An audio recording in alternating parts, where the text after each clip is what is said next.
the infamous push-up. Okay, so with the push-up position, this is where I see a lot of misunderstanding and misinformation coming through to people's movement patterns. And this is one of the easiest moves to make a mistake in all honesty. I will be straight up with you. I have been doing push-ups, oh my gosh, since I was 11 years old. I remember practicing them in my bedroom. And so I've been doing them for 16 years consistently, pretty well every single day to work on my movement pattern. So there's a lot of things that happen in push-ups. I'm going to show you some variations that you can play with based off of where your body is today. So you can increase, decrease the intensity, whatever that looks like for you. Of course, give me a little bit of time so I can explain all the different variations, but we're going to start with the regular push-up. So talking about the correct position to have your arms in. So when I'm talking about the push-up today, I'm talking about strictly the chest version, not a narrow tricep push-up. That's a very different movement pattern.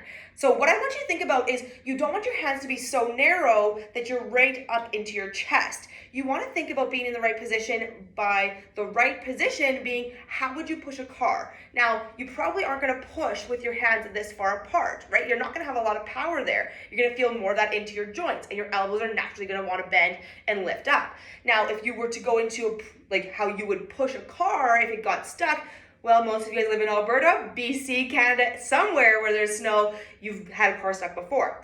You probably wouldn't be narrow, you probably wouldn't be super wide, you would be just about shoulder width, right? Because you're gonna be able to stack your joints and push with all your weight. That's what I want you to think about doing here.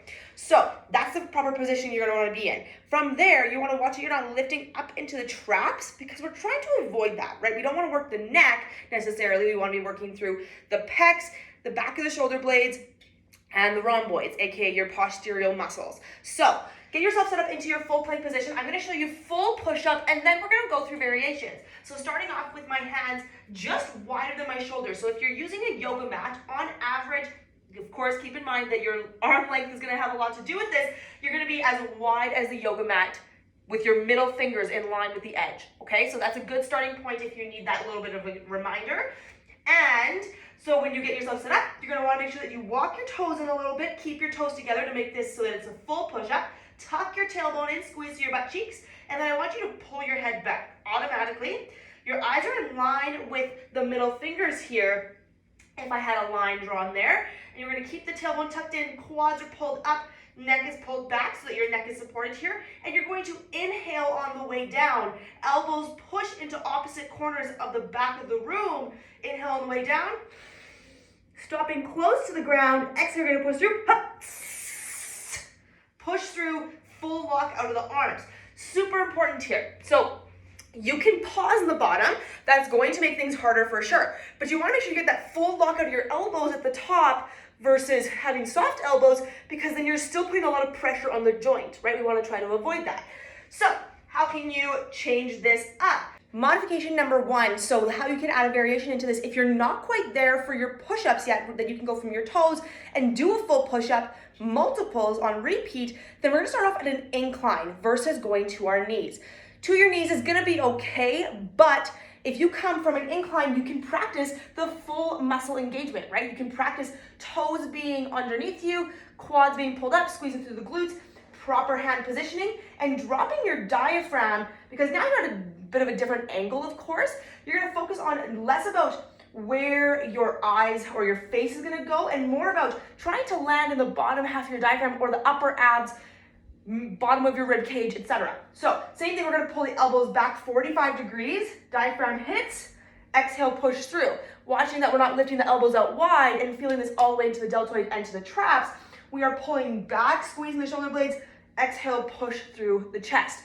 So that's gonna be option number one. Then you can always level this up a little bit, lift your leg off the ground. So you're doing single leg push-ups here. And another great way to modify this movement is to come to our knees. Like I said, if you're gonna go first, we're gonna try the full push-up. Then we're gonna try to do our incline push-up, because that's gonna be the same movement pattern, same full body tension that we're looking for.